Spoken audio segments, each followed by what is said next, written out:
That's nasty. Welcome back, guys. It's your boy Chuck Nasty. Week 8. Got some football on tonight. It's Thursday. It might not be a great game because it is the Washington Redskins on the road against the Minnesota Vikings. But either way, we're going to watch it because it's football. So before we get into the start, sit, and everything for the week this week, if you're new to the channel, we drop 3 videos a week. Tuesdays we drop streaming defenses. We drop waiver wire watch for hot pickups that week. And Thursdays we drop the start sit on people you should play and people you shouldn't play based on matchups or whatever else. So feel free to subscribe to the channel. Hopefully this helps you in your quest to be great at fantasy football and make playoffs and ultimately make some money. Additionally, a couple of you guys have expressed interest in having like a one-on-one with me streaming and you being able to ask me questions about your specific roster and stuff like that.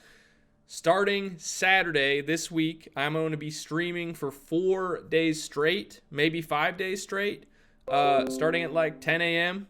and going all the way through, late evening, playing the new Call of Duty, which is released tomorrow at twitch.tv/ChuckNasty. So feel free to pop by, drop any fantasy questions you have in the chat. I will definitely respond to them. Be nice to get to know you guys a little bit as well. So let's get into the start sit for week 8, and we will go from there. So let's start with the quarterback position. Jared Goff against the Cincinnati Bengals is definitely somebody that I want to start this week. 27th in fantasy points allowed at the quarterback position. Cincinnati, obviously not good, and they allow an average of 22.6 fantasy points to QBs every single week. They also have a couple of cornerbacks that are banged up, like Kirkpatrick. So look for a big game out of the Rams offense and Jared Goff.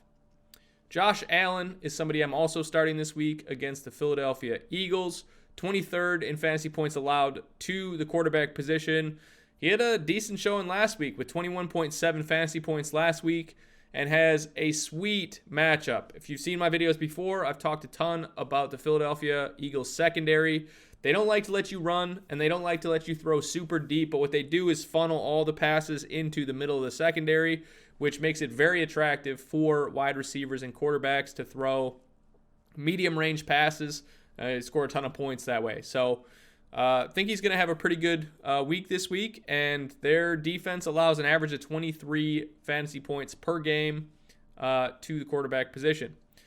Kirk Cousins is another guy that you should start this week. He's playing against the Washington Redskins, who are 25th in fantasy points allowed to the quarterback position. He's had 20 fantasy points 3 weeks in a row, and he's got a revenge game. My theory with revenge games are, they feel like they were mistreated by the team, and they just want to absolutely show them up. So it doesn't matter if the matchup's bad. It doesn't matter if it's good. They're just going to have a great game. So he's got a revenge game at home against the Washington Redskins. It would only be that much better if Jay Gruden was still the coach. But the Skins D has allowed 14 passing touchdowns through 7 weeks. So get ready to roll in some points tonight. It's going to be a high-scoring game for the Vikings. I'm also starting Matt Stafford this week against the New York Giants, who are 22nd in fantasy points allowed to the quarterback position. He's thrown 2 or more touchdowns in 4 different games this year, and the Giants give up a ton of fantasy points to quarterbacks on the road. So they also average 373 yards thrown against them this year. Fire up Matt Stafford this week. My last start at the quarterback position is Mason Rudolph on Monday night against none other than the Miami Dolphins. That's right, he's got a case of the Miami Dolphinitis, which means I'm starting everybody and anybody. You play against the Miami Dolphins this week? Get in my starting spot, buddy. I'm starting you this week, Mason Rudolph, all right? So against the Dolphins, Josh Allen put up 19.3. Case Keenum put up 15.6. And good old Phillip Rivers put up 20.4. But I have a feeling that Mason Rudolph's in for a big week. So some sits at the quarterback position. I'm sitting Lip Rivers of the Los Angeles Chargers against the Chicago Bears, who are 9th in fantasy points allowed to the quarterback position. Rivers put up 21.2 points last week in an L to the Tennessee Titans. But now he's got a road matchup against the Chicago Bears, and the Bears D is not that great anymore. Trust me. But they do only allow an average of 15 points to the opposing quarterback that they play against every single week so far. I don't think that's going to be that much different for Phillip Rivers. So benching him this week. I'm also benching Jameis Winston. Now, you remember a couple weeks ago, played against Carolina across the pond in London there. 5 picks, lost a fumble, and it wasn't good. So now he has a tough Tennessee Titans secondary who allows less than 14 fantasy points to opposing quarterbacks. I'm not starting him this week. Put him on the bench. Get into a couple running backs that we're going to start this week. Aaron Jones. This is probably one of my favorite ones this week against the Kansas City Chiefs, who are 27th in fantasy points allowed to the running back position. He had 16 touches last week to Jamal Williams' 11. And the Chiefs just give up chunks and chunks of yards. And by chunks, I mean like 4.9 yards of chunks, all right, per carry. That's what they give up. And the average fantasy point allowed, or scored, I should say, scored by opposing running backs is 26 fantasy points a week. So I have him locked in as a top 7 running back this week. I think it's going to be a really good game for him. I'm also starting Latavius Murray. If you remember a week ago, they went out and signed Zach Zenner, so I was really concerned that Kamara would be out for a little while. But here's the positive. They released Zach Zenner, which means there's a chance that maybe Alvin Kamara would play, but they also have a bye week in week 10. So why would you play him week 8 and then week 9 when you can get an extra week of rest in? They're playing really well. I don't know that they're going to need him against Arizona. If I was the coach, I would probably put Super Camario on the bench. Let him come back from that bye week healthy and good to go for playoffs. But I'm not the coach, so I don't know if he's going to play or not, but I am firing up Latavius Murray because he went off for 32 points against the Bears last week, and I think they're going to rest Alvin this week. So I'm starting him. I'm also starting Sony Michel of the New England Patriots against the Cleveland Browns, who are 26th in fantasy points allowed to the running back position. He popped off on Monday night in that blowout of the Jets. His last 3 outings have been 21.3 points, 13.3, and 22.4 points. And as long as Rex Burkhead is not active in that game, feel really safe firing up Sony Michel in this matchup. I'm also starting Tevin Coleman against the Carolina Panthers, who are 20th in fantasy points allowed to the running back position. He's clearly the lead back after last week. Not only was Matt Breida having a bad day, who got rattled with a concussion and then poked in the eye, but Tevin had 20 rushing attempts last week and 2 additional receptions. The Panthers have allowed 4 top 15 running back finishes in the first 6 games. So I like my odds here. I'm starting Tevin Coleman this week. I'm also starting Carlos Hyde against Oakland. Oakland is 11th in fantasy points allowed to the running back position. He leads the backfield with Duke Johnson in both snap share and touches, but he has a pretty good matchup against Oakland because they average 25 fantasy points to opposing running backs this year. So I'm starting him. I'm also starting Chase Edmonds. Now beware, most of you guys picked him up. If you didn't pick him up when I told you to a couple of weeks ago, that really sucks, and I'm sorry. But if you have him, you know that he doesn't have a good matchup this week against the New Orleans Saints. I still am going to play him because David Johnson doesn't look like he's going to play. It's a volume-based play. But then you need to be aware, the week after that, he plays the 49ers. Also, not a good matchup. Oh, maybe it gets easier after that. Wrong. It gets worse. He plays against Tampa, who's first in points allowed to the running back position. And then he plays the 49ers again. So just temper your expectations, but I am starting Chase Edmonds this week against the New Orleans Saints.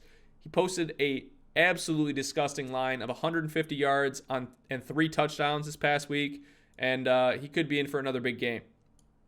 Now I got a sneaky start for you, all right? By sneaky, I mean you're up Ish Creek without a paddle, all right? You need a running back to plug in, and you don't know who to play.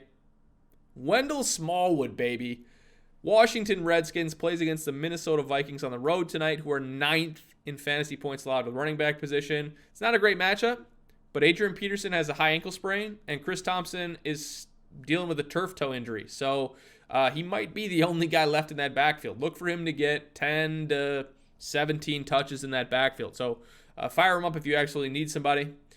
Sits this week. Joe Mixon against the Los Angeles Rams. Not only because the Rams are 7th in fantasy points allowed to the running back position, but Joe Mixon carried the ball 10 times for 2 yards and caught a reception for 2 yards.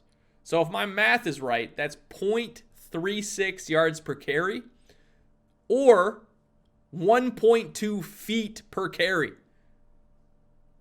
I don't know if you can get any worse than that. I don't think I've ever had to divide how many yards they get by a yard to get an actual full decimal point. That's crazy. That is crazy. But the Rams D is great. I don't like this matchup at all. They're going to blow out the Bengals. And, don't start them. Jordan Howard against Buffalo Bills. 25th in fantasy points allowed to the running back position. So you can run on the Bills, but keep in mind, this is a timeshare with Miles Sanders. The Bills are really only allowing like 80 rushing yards per game to opposing running backs, and only 4 rushing touchdowns through 7 weeks have been scored on them. So if you're in a PPR league, I'd feel much safer starting Miles Sanders than I would Jordan Howard since he doesn't really catch passes. But just something to keep in mind. Damian Williams against Green Bay. Now, Green Bay's terrible against the run. So I want to be very clear. I'm not sitting Damian Williams because he has a great matchup. I'm sitting Damian Williams because he gets out-snapped consistently by LaShawn McCoy. He seems to be behind Darrell Williams on the depth chart now. And I just don't really know if he's actually a productive fantasy asset this year anymore. He's got to prove it to me. So that's why I have him on the bench this week. I'm also benching Royce Freeman against the Indianapolis Colts, who are 10th in fantasy points allowed to the running back position. Indy's only allowed 2 rushing touchdowns this season. And there are not a ton of teams that are better against the run than they are. So I'm putting Royce on the bench. I have a feeling that if this great game script goes as I think it will, Indy will be leading the game. Denver will be forced to throw, which means that Royce's involvement is going to be limited. So I don't want to play him this week. Wide receiver starts of the week. Marvin Jones, Kenny Golladay, all of the Detroit Lions wide receivers, or maybe just the 2 of them. But either way, I'm starting them both. You saw what Marvin Jones did last week? Hell yeah. You see what Kenny Golladay is going to do this week? Hell yeah. It's going to be good. All right, the Giants average 140.1 yards and the 7th most fantasy points allowed to the wide receiver position.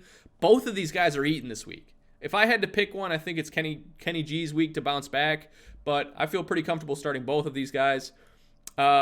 Next up, Courtland Sutton, my man, against the Indianapolis Colts, 23rd in fantasy points allowed to the wide receiver position. This man gets more red zone looks than pretty much any other wide receiver in the NFL. There might be 6 or 7 in front of him, but he is the lone target left in this offense. Emmanuel Sanders went to the 49ers, which actually means that Deshaun Hamilton might be relevant in PPR formats again. So just something to keep in mind. But most importantly, Pro Football Focus matched Courtland Sutton as the number 3 most appealing wide receiver cornerback matchup against Pierre Desir for the Indianapolis Colts this week. So what more do you need? You want me to tell you to start him? You want Pro Football Focus to start him? Everybody's saying start him, which means you should start him. I'm also starting John Brown against the Philadelphia Eagles. I talked about this a little earlier, that funnel D that opens up the middle of the field because of their pretty atrocious secondary. Did I mention they're 31st, meaning there's only one team worse in points allowed to the wide receiver position this year?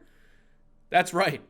So Eagles have allowed 9 passing touchdowns and a ton, like a metric ton of fantasy points to the outside wide receivers this year. Guess where John Brown runs his routes? 75% of them have been outside, so I'm starting him this week. I'm also starting Golden Tate, revenge game number 2 of the week. Now, he plays against the Detroit Lions. Maybe he feels like he was shafted because he got traded in the middle of the season to a not good Giants team. But my revenge theory is that these guys always pop off when they have something to prove. And he definitely has something to prove. But more importantly, he has 14 or more fantasy points in 2 straight weeks. And the Detroit Lions D allows 92.2 yards per game to the slot receiver. So if that's not sweet enough for you, they just traded away Quandre Diggs to the Seattle Seahawks, who was their starting safety. And if he can break one of those corners, he gets a less than stellar backup safety in there. So I've got a feeling he's going to be in for a good week. Sits at the wide receiver position this week. Alshon Jeffrey against Buffalo. Now I want to shout out to my boy, Flawless, Matt, for he was challenging my analysis when I match up wide receivers with corners, and I respect that. He just wants to make me better at what I'm doing, or tell me I'm wrong. I'm not sure, but I wanted to dig a little deeper. So he said, "Hey, don't just compare the wide receiver to the corner that they have. Compare them. You got to find another way to look at it." So Alshon Jeffrey gets Tre'Davious White, which is a terrible matchup. But if you look at the big picture, macro view, the Buffalo Bills have allowed less than 19 combined fantasy points to wide receivers this week on the outside. Alshon Jeffrey runs 86% of his routes on the outside, according to Pro Football Focus. Sounds like a recipe for disaster. So I'm putting him on my bench. Shout out to you, Matt. Put him on your bench, too. I'm also putting Jarvis Landry on my bench. You hear that beat writer interview earlier today about how, they're going there to win, or I'm not sure exactly what the context was. They corrected it and said, "Oh, I'm just saying, we need to win. Now we're going to win." Well, it doesn't matter because you're not going to win. But New England has given up the third least points to the wide receiver position and is only giving up 56 yards per game to the slot receivers, which is where Jarvis runs most of his routes. So I'm not starting him this week. I'm also not starting unless you're with my boy Ryan and I, who have to start him in our highest stakes league. DJ Moore against San Francisco, who is the number one worst in points allowed to the wide receiver position. DJ Moore gets a ton of targets, but he literally is playing against the number one defense in points allowed to the wide receiver position. Only 3 touchdowns allowed and 4th fewest points to wide receivers that line up on the outside, which is where DJ Moore lines up. Unfortunately, this league is too deep. I have no other options. So we're just plugging him in, all right? It is what it is. We're going to let it ride and hope that we are absolutely wrong, but I don't think so. I think it's going to be bad. I'm also sitting Mike Williams this week against Chicago, 6th in fantasy points allowed to the wide receiver position. Phillip Rivers, or Lip as I like to call him, has looked pretty bad besides last week against the Titans, but Mike Williams hasn't really done much either. And he only put up 47 yards against the Titans, and the Bears have only given up 1 passing touchdown to outside receivers this year. I don't think this is Mike Williams' week, so I'm putting him on the bench. Tight end starts of the week. I'm starting Hunter Henry against the Chicago Bears, who are 23rd in fantasy points allowed to the tight end position. He's pretty much an every week starter at this point. I mean, he's gotten 45.7 fantasy points the past couple weeks. And it doesn't really matter how bad the matchup is or how good it is. I'm starting him because he's the first red zone look that Phillip Rivers has every single time he's throwing on the goal line. I'm also starting Evan Ingram this week against the Detroit Lions, 24th in fantasy points allowed to the tight end position. He had a pretty rough week last week. But you look at what just happened to the Detroit Lions, who gave up 16.8 fantasy points to Kyle Rudolph and the Minnesota Vikings. Well, I think that Evan Ingram is better than Kyle Rudolph. Therefore, if so, facto, should score more points. So I'm starting him. I'm also starting Gerald Everett for the Los Angeles Rams against the Cincinnati Bengals.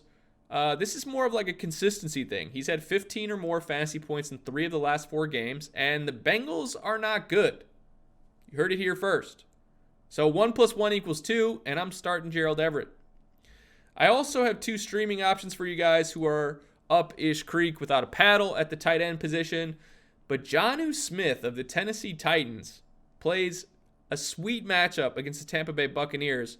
The Bucs don't allow anybody to score on the ground, but give up the 2nd most fantasy points to the tight end position, being ranked 31st. And Delaney Walker didn't practice today, so if he doesn't play, Jonnu Smith is a great streamer this week. Another guy that is a potential streaming option that you wouldn't really want to use unless you are really, really deep and need help would be Foster Moreau of the Oakland Raiders. He doesn't have a good matchup. The Houston Texans are 3rd in points allowed to the wide receiver position, but his past couple weeks, he had 3 receptions for 24 yards and a touchdown against the Packers, 4 receptions for 46 yards against the Bears, and 3 receptions for 30 yards and a touchdown against the Colts. So just something to consider. But sits that I have for this week are Greg Olsen for the Carolina Panthers against the San Fran 49ers, who are second in points allowed to the tight end position. Not only has he averaged 2.5 fantasy points in 2 out of his last 3 games, but he also has a terrible matchup.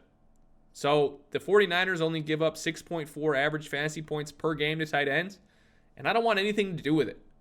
I'm also not starting O.J. Howard this week. Is he even still on your roster?